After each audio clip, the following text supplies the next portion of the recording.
ain't losing. I know that's right. All right, guys. Look at Ashley looking all cute and looking like a bride.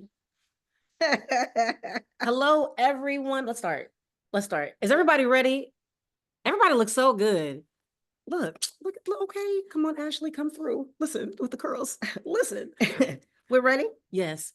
Hello, everyone. I am Roselyn Omaka from Belonlay Media, and I am so honored and proud to be talking to the cast. And I am sitting with the director, writer, producer of the play Love Brought Me Back. Yes. Joan, talk about it. Talk about what is this play about?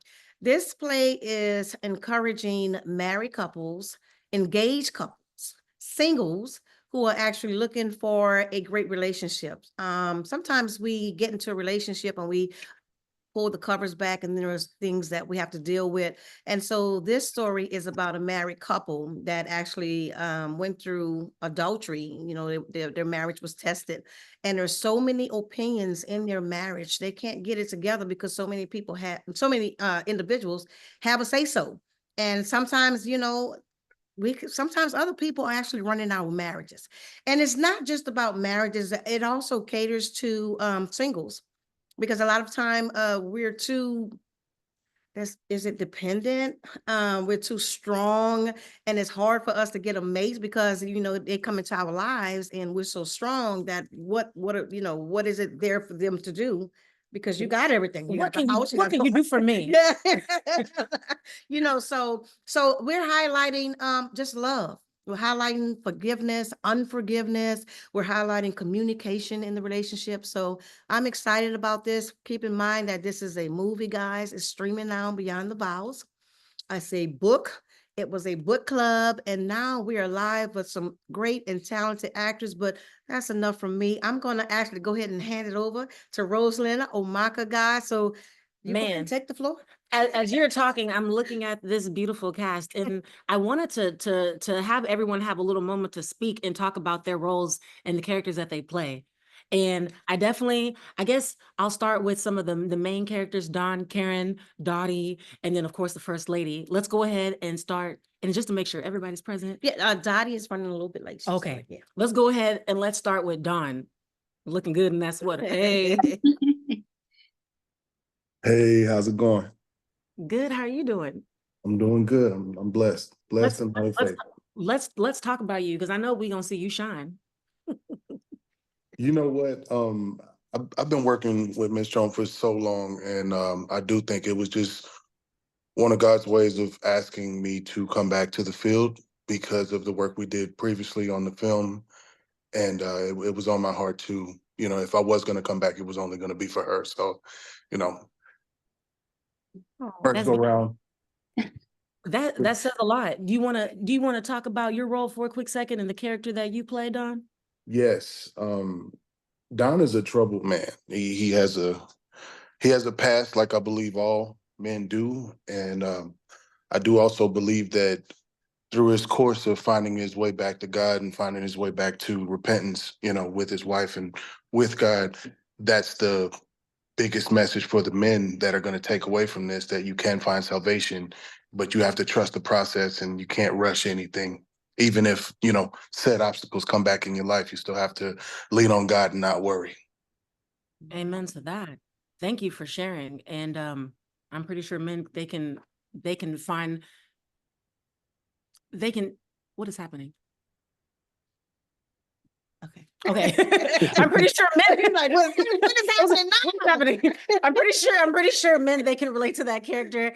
And let me see. Also, Karen, where's Karen? Karen's right there. There she is.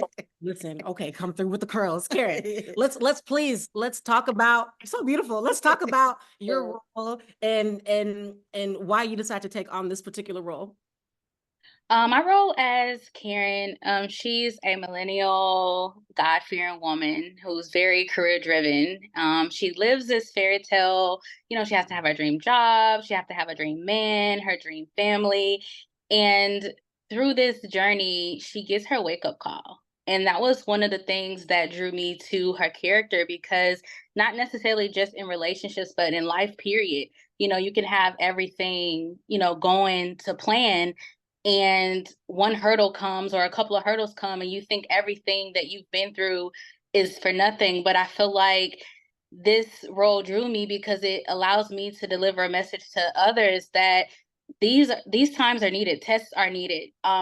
Things that you may not know that's coming in the future may come into your path, and you need that strength. You know, sometimes God push you through these tests and trials so that He can strengthen you, so that you can move forward even further in the future, for the things that you haven't seen. But she's gonna get that wake up call. She's gonna go on an emotional roller coaster, and it's always fun to dive into certain emotions that you may not be able to tap in reality.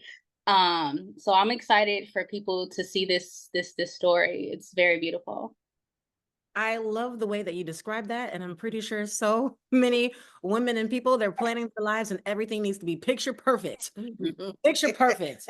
And not everything goes according to plan. Yes. And man, thank you for sharing. And First Lady. Hey Yes. everybody, I'm so excited. Hallelujah. Yay, I'm a first lady, stop playing. So, Talk to me about your role. well, First Lady Holland, she plays a crucial role in Don and Karen's life. Her and her husband, they've been given Don and Karen counseling. And so, we believe in counseling, and we believe that counseling is something that's needed before you get into a marriage. And that's something that I think a lot of people don't kind of like look at. Is like, we need to fix what issues do we have? What are some things that can come up in the marriage in the future that we can prepare for now and know how to handle certain situations? And so I think that's something that I love that Joan put into the play, into her movie as well, to show that we need counseling. We need counseling individually and then also together. And so First Lady Holland, she loves Don and Karen. She loves them so much. And the pastor, so we really take time to coach them and direct them in the right path.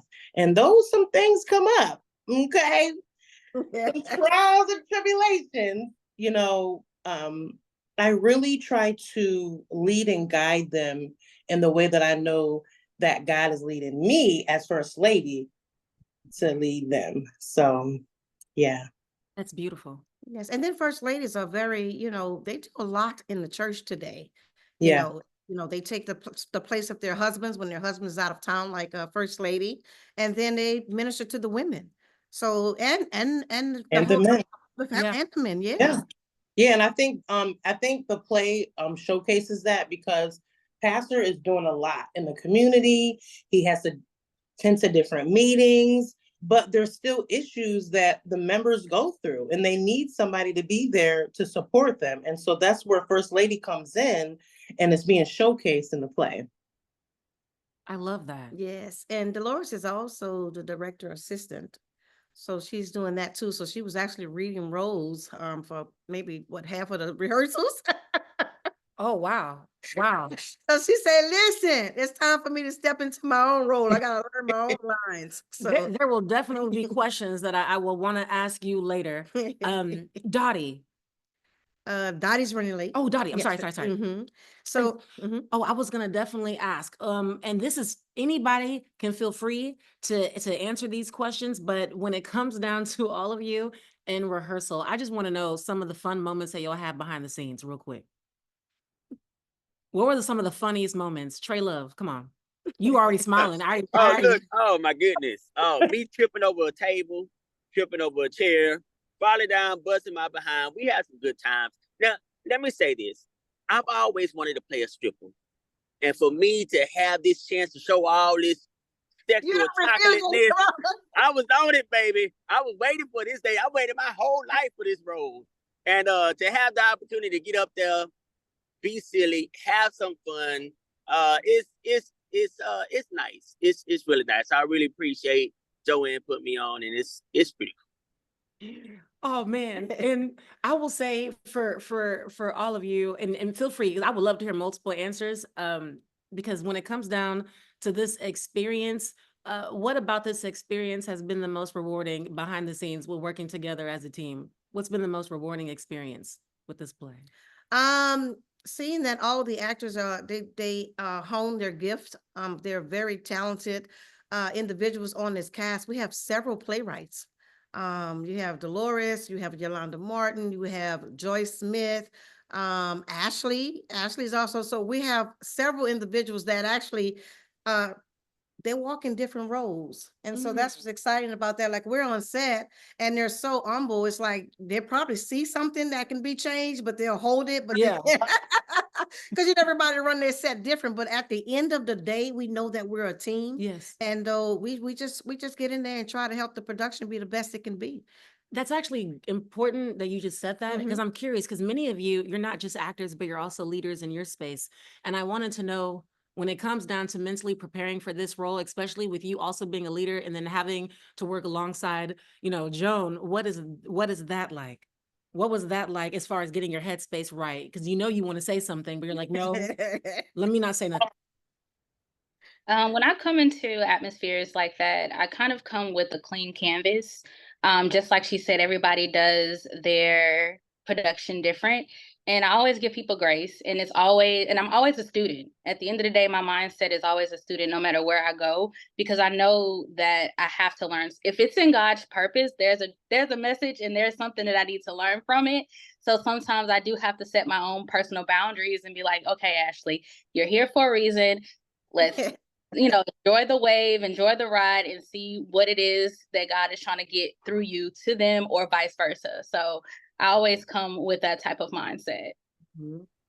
And I definitely wanted to ask, I don't know if this could be random. I don't know if I want to ask Mother Simone, praying woman, but you know, and feel free to speak. And also, Miss Connie, I see you as well, and Jacqueline and Sister Helen. Who else am I missing? Nurse Leah. I'm gonna say all of your names because I don't want you to be shy. You guys worked hard too. And I wanted to ask you this question when it comes down to this story overall. How does it resonate with you personally? If you feel comfortable even sharing that. You don't have to be too specific, but you know, if you could share a little bit, that may help somebody that's listening. Well, personally, this is Mother Simone. Personally, Beyond the Vows was a blessing to me. It just relationships in general. There's so many twists and turns in the plot. That's a really good movie. So if you haven't seen it, it's out there on all the platforms. Go and watch that. And I was in the original. Yes, I was Mother Simone in Beyond the Vows, so that was a great experience. But the story is just so wonderful about a married couple, well, a couple that tried to find their way back together, and it's they had a lot of things going against them, but at the end of the day, they got back together. So that's really a good story, because all relationships go through something, and just to navigate it, you just need that help sometime, or a positive story to give you the motivation to keep going. So it was a blessing to me. And I think as far as with me, Nurse Leah, how it resonates with me is just having to make those hard decisions and keeping folks out your business, making a decision for yourself and not worried about what others are saying. Yeah. Man. As far as me, this is all new territory, kind of being depressed and just delusional in a sense. So I don't know. I mean, just the whole overall story, the play itself is just phenomenal. I mean, love brought me back. What else can you say about that? But Connie, she Joan, I just want to say thank you for giving me a chance. I mean, because this Connie is something new to me. When I first met Joan, she'll tell you I was like a firecracker. She's like, "Oh no, break it down. I need you to be the friend." I mean, because I'm strong and I'm just like the life of the party, But she was like, "I need you to break it down. Just find your inner Connie," and So I think I've done well since coming from day one. I'm growing into the character more and more, And I just hope I do it proud. And I thank you again for giving me the opportunity. Listen, So beautiful. Dolores Harvey is your acting coach, so you're doing me proud. Yes. You're doing me proud. You're doing me proud. She, you know, get a lot of actors from DD Showbiz, and you're doing awesome. You know, Thank you, thank you. Well, I have a great teacher, Yeah. so great teacher and coach and director. I said I have a great teacher, Dolores. Then I have a great director that's has a little patience, so that's a blessing. You already know I'm about to ask. So what scene are y'all most excited for people to see? If we can give like a little, Oh wow. I'm just curious. Don't give it all away though. I like the back and He said, no, he said this. I like the back and forth. It's a theme that is going back from one scene to the next. Like it's like two scenes in one. And so the way it's set up is pretty cool because it's a bachelorette party and a bachelor party going on at the same time. And so I think that's to me, I think that's the most funnest scene. That sounds fun and crazy all at the same time. I don't know what to expect just hearing it, but it sounds fun and crazy. Wild. It's gonna be wild, but we tone it down a little bit. Oh man. And wait, who else? Anybody else want to Come on, praying woman. another scene? She ready. I know she gonna speak. I've been looking at you the whole time. I know she want to say something. Yeah, I have to agree with Ms. Dolores. I think that's the one I'm really looking forward to. Oh man, that's fun. Yeah, I think that's the most like the scene I'm looking forward to. It's the, bachelorette part. You looking forward to that baby on girl? Oh, don't say that about the baby. Hold up. Y'all giving away the show. Y'all giving away the show. Come on now. I was not ready. Don't reveal it. I was like, oh, okay. Oh my God. Man. You know what I would say? I would say that there is a lot of moments instead of just one particular scene that it's gonna take grasp of you, and you might catch your breath, you might be laughing, you might also be like, right? So there's a whole lot of that the entire broadcast. So I think it's, for me, there's moments that I really, really enjoy, but again, you got to be quiet. How you gonna miss out if you're worried about one piece coming up? It's the whole play about to be fired. So Yes, I love that. And even when it comes down to a live performance, are there any challenges when it comes down to going through like a live performance that people that haven't experienced performing live should, anything you should say? Like what sort of challenges and like how do you overcome them? Stage fright. Remembering them lines. Yeah, that's key. Do y'all have any breathing exercises that y'all do? I'm just wondering, before you get on set, y'all shake it up. Does anybody a prayer, a shot? I have no idea how people like prepare. I was gonna ask. absolutely prayer. Yeah. Absolutely prayer. I think it also, for most of us, we try to maintain our composure because there is parts in the play that are going to make you laugh, right? But being performers like we all are, our ability to maintain order in the chaos, right? Because the moods are always going to change. So we still have to move the play forward. We can't let the laugh go on forever. We can't let the cry go on forever. Yeah. Wow. Yeah, it's like a roller coaster, really. Exactly. Yeah, for sure.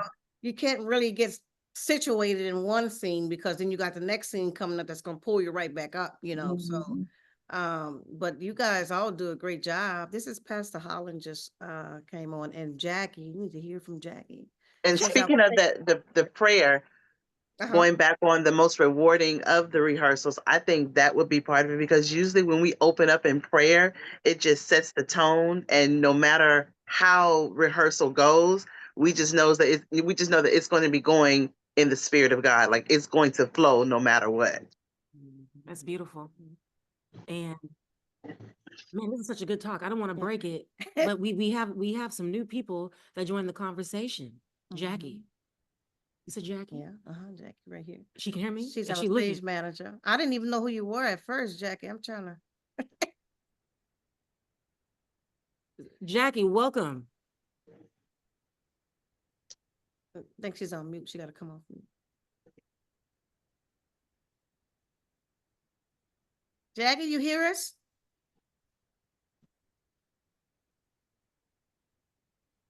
You got to unmute yourself, I think. You go. Jumped here. It's okay. We're She's gonna have to mess with her. Did she just get a little stage fright and no, delete herself?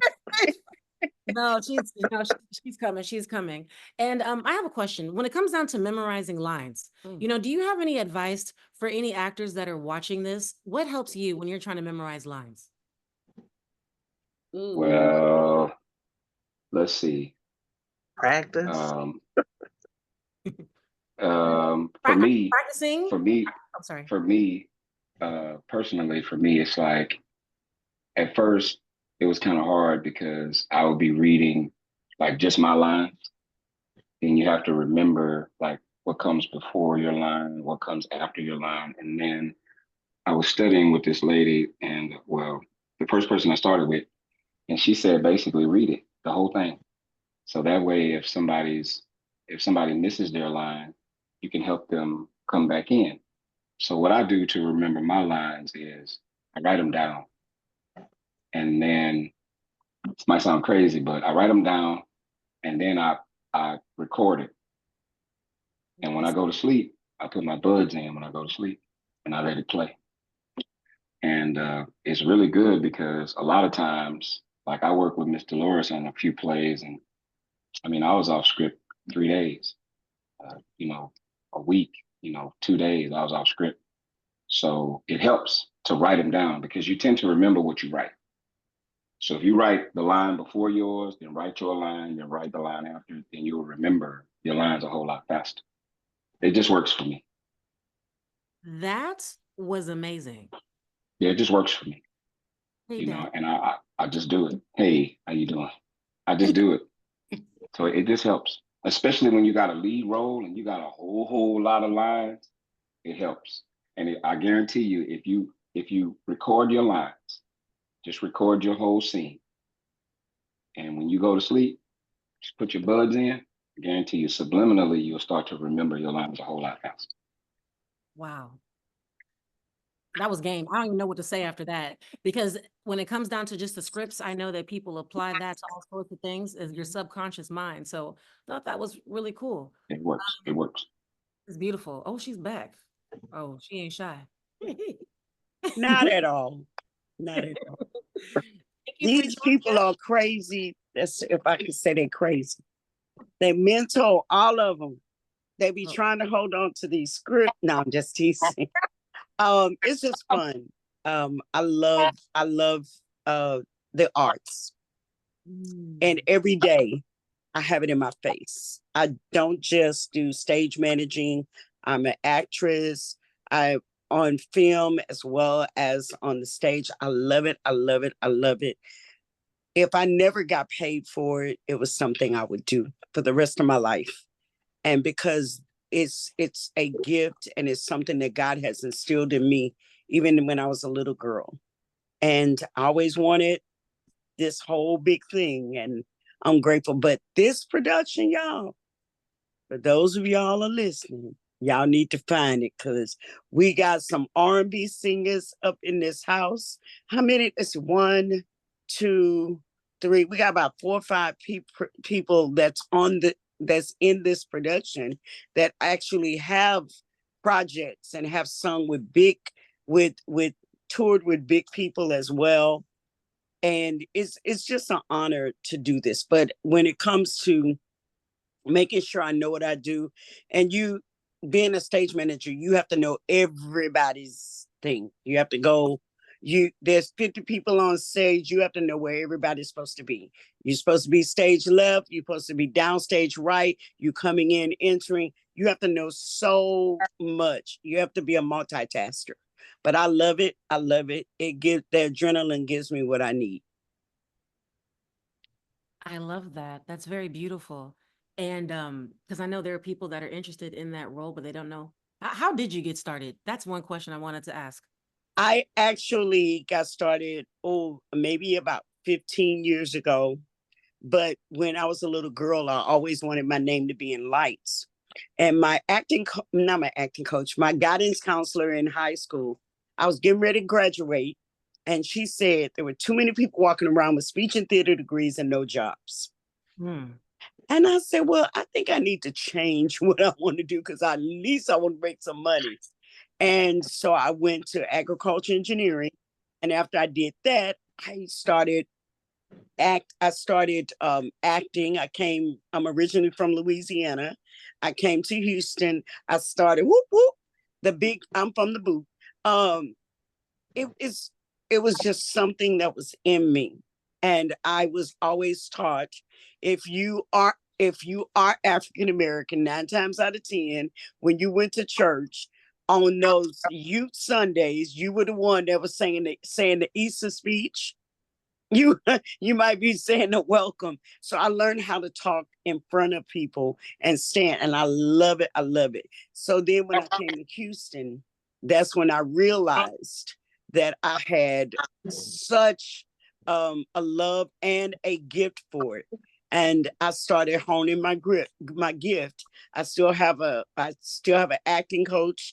I also sing. I have a music coach as well, a voice coach that I'm with all the time. So I'm elated about that. But how I got started, when I came to Houston, I met up with some individuals, and one of the main individuals I met was, his name was Brian Keith Wilson. So I had an opportunity to work with him.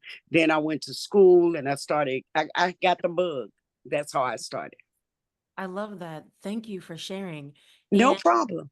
and I definitely, when it comes down to this play and everyone, coming to see all of you in person, there are several issues that you point across. And so I do know, if I were to list a few things, when it comes down to communication, when it comes down to financial stress, emotional disconnect, and different life goals, is there anything that anybody would like to add in particular with a certain message that people wouldn't think of, you know, out of the box? I see Sean as well. Is there anything that people can think of as far as like another angle? You know what I'm talking about? Yep. When we're talking about financial issues between couples and communication and trust? Forgiveness. Definitely forgiveness. Ooh. Oh, Yeah, forgiveness. And not just between couples. There's some things in the plays, or in our play specifically for men, if you pay attention, there's a very important scene where forgiveness is important there. And I think it'll speak to a lot of men that watch it, and dial in right there to say, you know what? Think I should change some of the things I've been doing in my life. Think I should have a conversation I've been reluctant to have. So to Wow. speak. It's making me think, like learning about the play and what all of you are doing. It made me think about, people that struggle maybe with communication and they don't know how to get that message out there. I really think it would be important if there are different loved ones and people in your life that maybe are having those issues, that you can invite them, because maybe it could start a conversation by entertaining them. And we're going to entertain them, but we're also going to, help start something. yes. Because as we know, 2024, so much truth awakening, so much stuff came to light. Yes. So we are entering in 2025, and y'all are starting January the 11th. Y'all are starting all of this, the new year kicking off. Yeah. I think this is very, very important. Mhm. And I definitely will say that when it comes down to you guys work really hard. We're going to be shouting this out, and we're going to be publishing about you guys, because this message, people really need to talk to their families and their loved ones. Yeah. There's a lot of hurt people out there, and you really said it. Forgiveness. Yes. Forgiveness. And sometimes you don't know Mhm. that you have not forgiven until you have this conversation and you pull something from 10 years ago.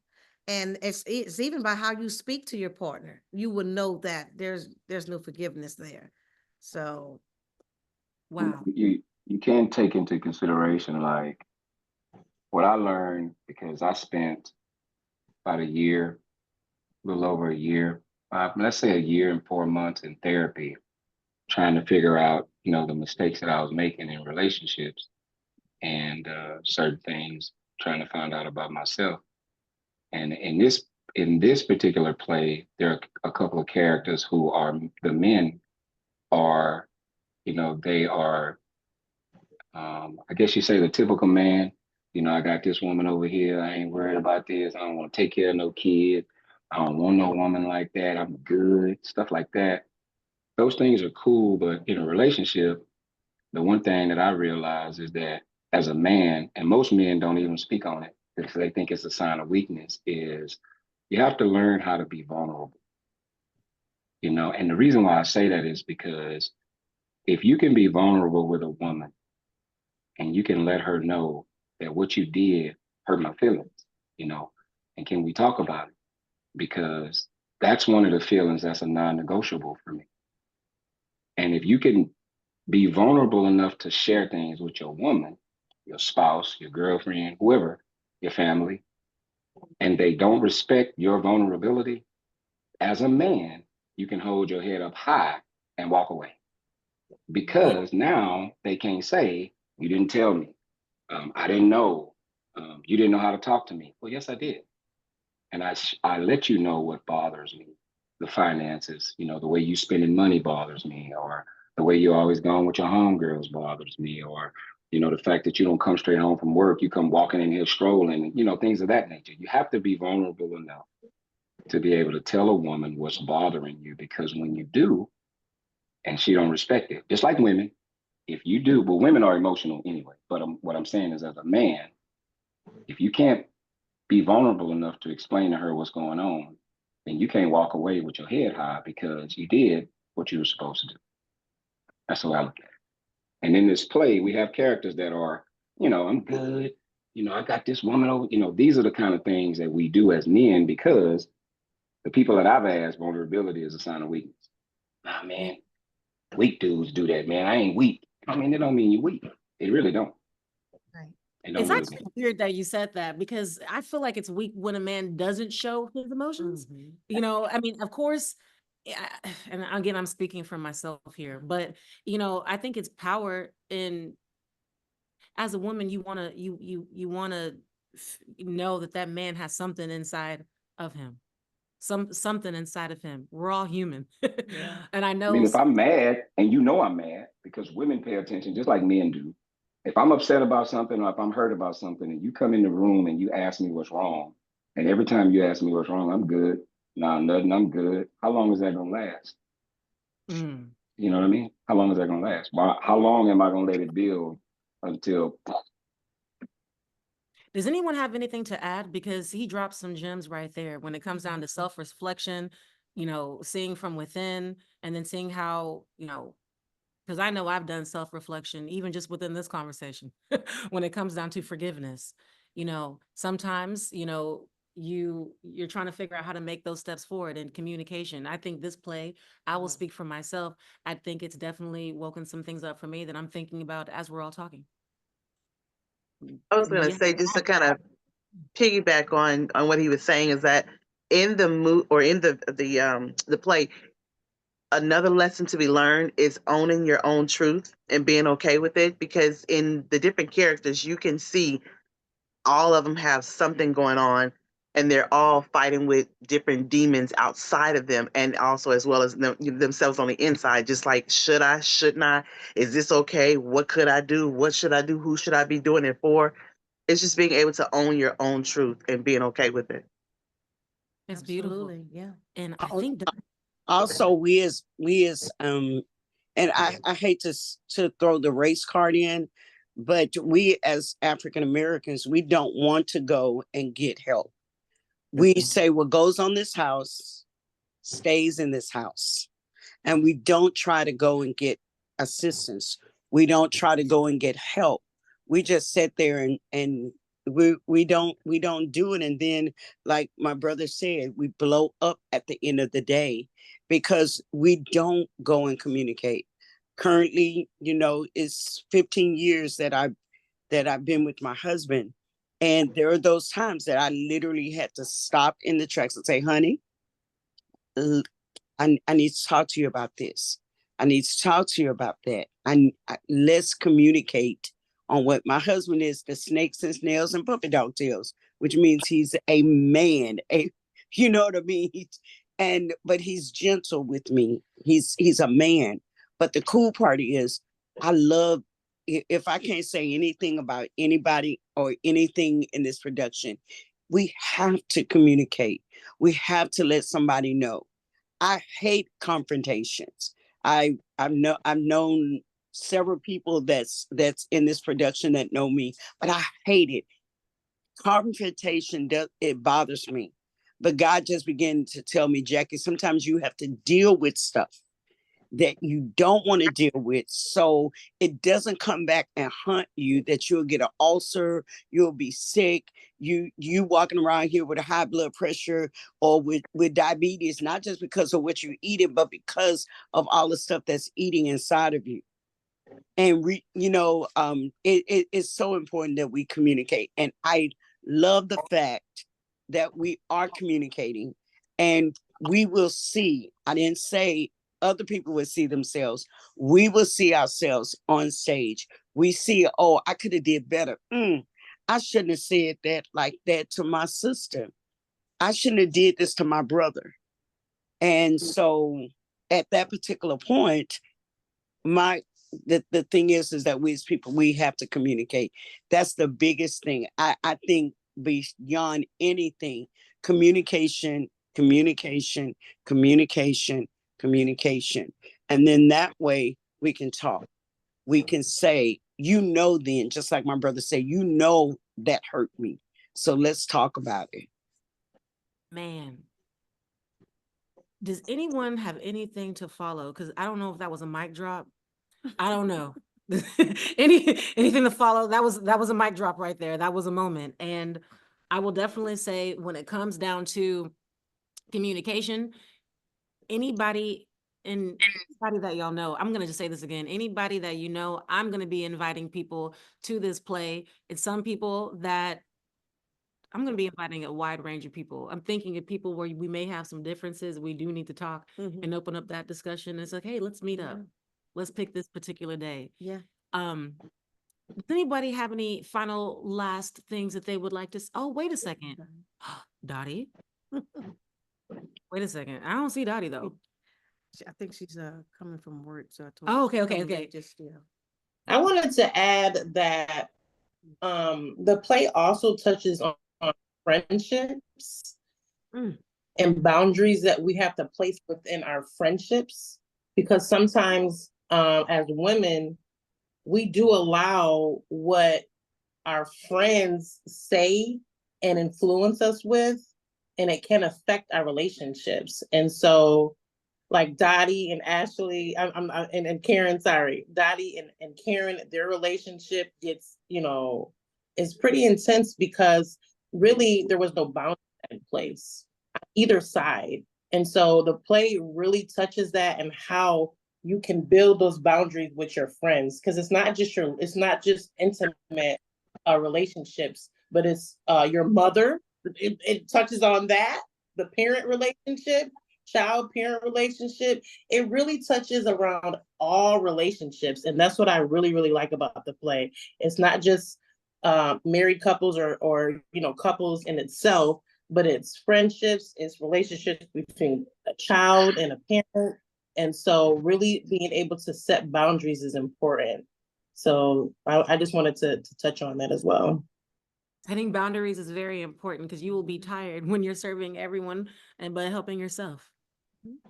And I see people nodding. Does Ashley, do you have anything that you can add to this? Because you're like, yes. Yeah. Yeah, boundaries are definitely important, and also taking accountability within that boundary setting, because like Dolores just said, we didn't have it on both sides. And normally some people would love to play the victim, and you kind of see that within the play itself. You hear it out, but then you're like, no, but this happened, but this happened. But in reality, you need to look in the mirror and say, okay, well, why did I let this happen? So I think those two go together, boundaries and actually taking accountability for those boundaries, recognizing what they are and what you can do moving forward to make sure that those boundaries are set, then. So. Wow. Wow. When I'm thinking of boundaries, my head is also thinking about why do we make those whenever you said that? And I was thinking about, do we feel that we deserve, do we feel like we deserve better? And we accept things at a certain time when we reflect back, because it's like, why did I make that decision? Why did I do that? Like if I say yes or no to something, is that benefiting me? Or am I just settling to appease somebody else? Mm. Wow. And man, you should feel I am. like, and I really want to see Dottie. Dottie, are you there? Best friend. Yes, I'm Okay, here. thank you for joining us. I know you're a busy lady. I definitely wanted to have you just tell everybody a little bit about your role and why you decided to take it. Okay. Well, my role is Dottie, and I am, what is the right word? I'm all in, okay? I would say Dottie is all in every aspect. I'm a fighter for my best friend. And it does cause some friction eventually. Like you said, setting boundaries. Very, very, very important. And you'll see the dynamic in our relationships throughout the play. But I really took this role because it was different for me. I'm usually not the outspoken person, the loud person, and it's actually the opposite of me as a person. Personally, I'm quiet. I don't like confrontation. Dottie is confrontational. She likes to say what she says, and she means what she says, and she doesn't really care about what anybody else think. Everybody's like, yeah. She does not care what anyone else think, but at the end of the day, it's out of love. But at the end of the day, Dottie still has to learn to love within boundaries, with everybody, because everybody's love is not the same. I show tough love, and everybody doesn't accept that, the same way. So throughout the play, I have to learn to be open to other people and their situations and be more mindful, I would say. But overall, I'm super, super excited. This is totally not me. So that's probably the biggest reason that I took this role, just to really get out of my shell. Wow. And you do it well. Man, I am excited to see all of you perform the 11th. Y'all, make sure you tell everybody that y'all are partaking in this, because I know I'm going to be inviting special people to come see you guys. And I am super excited to see everything in action. And man, y'all, love brought me back. What should we say to end this? What should we say? I want to say Merry Christmas, low key. I'm ready for the holiday. But well, you know what? We can say love brought me back. We all brought me back. Well, you know what? Rachel, she's the singer. She can lead us out in the song. Rachel, how about that? She gonna sing. Yeah, I'm ready for it. She's our R&B singer. She's gonna be singing. Actually, now that's a cherry on top right there. Oh, she ready. She is. Everyone. You put the camera on when you need to put the camera on. So it's been wonderful. Thank you, Roselyn. This is amazing. This is Balale Media, guys. She just love her. Thank you, Roselyn. This is amazing. She's covered the production several times. And we're excited that she get a chance to meet you guys and ask us some questions so we can get ready and get excited about January 11th, 2025. Yes. Bringing the year in right. And so thank you so much. No, thank you. Honored. And this is just the beginning. I feel like I'm going to see a lot of you for 2025. And I know that there are amazing things happening in Houston for 2025. And so yes. And I will simply say this to you guys and anybody that's listening. If anybody thinks that nobody is watching, trust me, they're watching you, whether they like it or not, they're looking at you. So I'm just going to say that the future is looking very bright for Houston. And don't forget to go over to Instagram and like Belanli's page. Oh, Are you on thank you. Instagram? Yes, please. If you can like our page, I'm gonna be releasing some things, and then of course we'll have some more content. But definitely, and I'll be, we'll have pictures and stuff of y'all the day of the event. Don't worry. That's right, guys. So we didn't have a chance to hear from Troy. Troy, you have anything to say before we head on out? Crickets. Maybe he eating. Y'all hear those crickets? Maybe he- Troy? Maybe he No, I'm stepped here. away. I'm here. Can you see? Okay, anything you want to say before we head on out, Sean? We're gonna have Rachel take us on out of here. Nothing. I think it's beautiful. I think that it's just important that when you get in, when you get into serious, relationships, etc. I think it's important to really choose wisely and not have too many experiences to go back and forth. One thing I could think about is my first relationship, and it was so innocent. And I think that's what we lack so much is the innocence of our relationship. We shouldn't know the bad things nor the good things about other people or other situations if the innocence is there. So I would really, stress that it's important to kind of, just pick your partner wisely so you wouldn't have these type of experiences and going back and forth and kind of learning as you go, so to speak, and just being innocent. That's all I would have to say. That's true. I guess we got to ask for discernment for that until we unveil who the person truly is underneath. And we don't go by looks or big booties. I have to say that. Just so you know, everybody, I'm a goofball. I'm really a goofball. Come on. We want to send a special shout out to Dolores and our crew and Jacqueline here. Thank you guys. Thank you so much for joining us. We appreciate you guys, and you did an awesome job as usual. So It's great. I still want to hear the singing though. We're not done until I want to hear the voice. Well, go ahead and take us out, Sister Helen.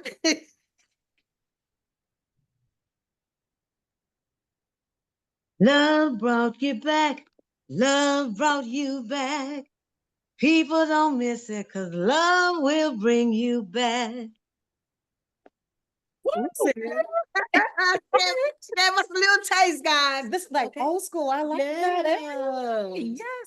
All right. Everybody, thank you for joining. If you and whenever you see this, thank you for watching everything. And you have a beautiful, beautiful evening. And we will see you January the 11th. Right, bye. Get those tickets, guys. They're discounted this week. Bye-bye. Bye-bye. Bye-bye. Bye. Bye.